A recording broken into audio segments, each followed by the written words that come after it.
All right. Hey, hey, hey, you guys. Hello, hello, and welcome to another story time brought to you by ABC Read and ABC Learn, in which we are here to help you develop and nurture that love of reading in every child as well as every adult. How are you all doing out there, my reading revolutionaries? How are you guys feeling? I hope that you guys are feeling fantastic, great, all of that great stuff. And guess what, you guys? I am coming to you from Detroit, Michigan. All right. Yeah. Change the venue on you guys. All right.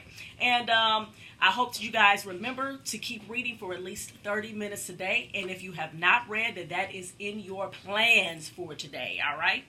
And I just wanted to remind you guys again the beauties of reading aloud and how reading aloud can help to bond your families together.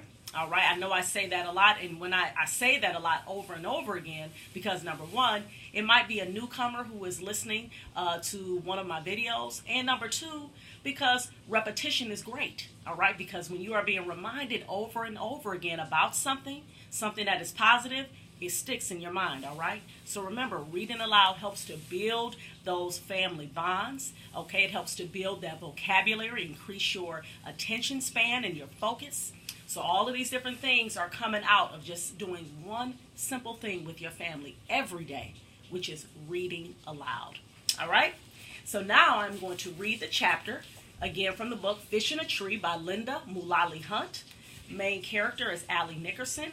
And Allie Nickerson, she is struggling with reading, all right? And so now we are, again, being introduced to a lot of different characters in the book, her classmates.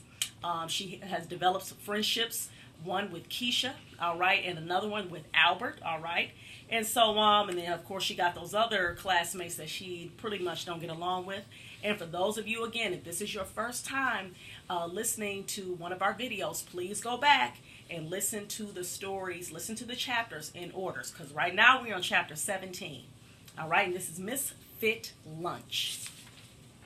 I watch Albert sit at his desk and stare at the pages of a book. I know he's not reading. His eyes don't move at all. I see he has a new bruise on his jaw, and I decide I'll go over and talk to him. Hey, I say. He looks up. Then something comes out of my mouth that I don't expect. Do you want to sit with Keisha and me at lunch? Why? Well, you sit alone and we sit alone. But together too, so I thought that we could sit alone together. That isn't a logical conclusion. Clearly, if we are all together, yeah, I interrupt. I know, it was a joke. So you want to? Well, I suppose so. I guess I've got to eat somewhere, he says. Albert leans his chair back as he shakes his empty carton of chocolate milk to let the drops fall onto his tongue.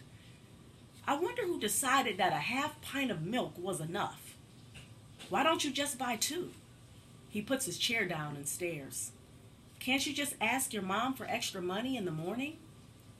I say, readjusting my fake sling. This thing is a pain. I don't have to ask for money. It's kind of prepaid. And then I realize all at once. Of course, how stupid can I possibly be? Albert doesn't have many clothes, and he gets a ticket from Mr. Daniels every morning. I guess I never thought about it before. He must get one of the free lunches. I hope I didn't upset him. So I say, I'm sorry. About what? Well, that you get the free lunch. He shrugs. There are worse things than a free lunch, I mean. Yeah, I guess. It disturbs my mom. But my dad says he wants to leave his mark on mankind with one of his inventions. And she says he should get a real job. They fight about it a lot, actually. I'm really surprised he told me that. And I decide to never tell another soul about it. Hey, says Keisha, sitting down. Hey, I say, and Albert nods. So Albert, Keisha says, I watch Star Trek because you are always spouting off all about it. The special effects are not that special. Kind of pathetic, actually. Like a first-grade puppet show. Albert looks horrified. Keisha laughs as she unwraps her sandwich. Yeah, I knew that would get you. Shay's voice arrives before she does. Look, Jessica, she says as they walk by. It's the island of Misfit Toys. Yeah, Jessica says. It's like a six-legged freak. Shay laughs and Jessica looks proud of herself. Oh, those girls are like walking pricker bushes, Keisha says, taking a bite of her sandwich. Don't let them bother you. They don't bother me, Albert says. It doesn't bother you at all that she called us misfit toys, I ask. It doesn't bother me, Keisha says. That girl can flap her gums about me until the sun rises and sets again. I really don't care. I wish I didn't care. And I wish I wasn't jealous of Shay and all that she has. Albert is wide-eyed. But why are the toys all misfits? Square wheels on a train can be fixed easily, though. Easily enough. Albert has his most serious voice turned up high. And what's wrong with the doll anyway? Why is it a misfit? It seems to adhere to the standards of a typical doll. Wow, he is in full professor mode. The Charlie in the box, he continues, is just like a Jack in the Box, in every way but his name. Something is not a misfit simply because it has a different name. That isn't true, I blurt out. He looks shocked. I suppose he isn't used to being corrected. He holds up his milk carton. Suppose I say this is orange juice. Doesn't change what it is inside. That's different, I say, thinking that the milk will feel like it's orange juice if it's told that enough. It is the same principle. I think of words like dumb and baby and think how wrong Albert really is.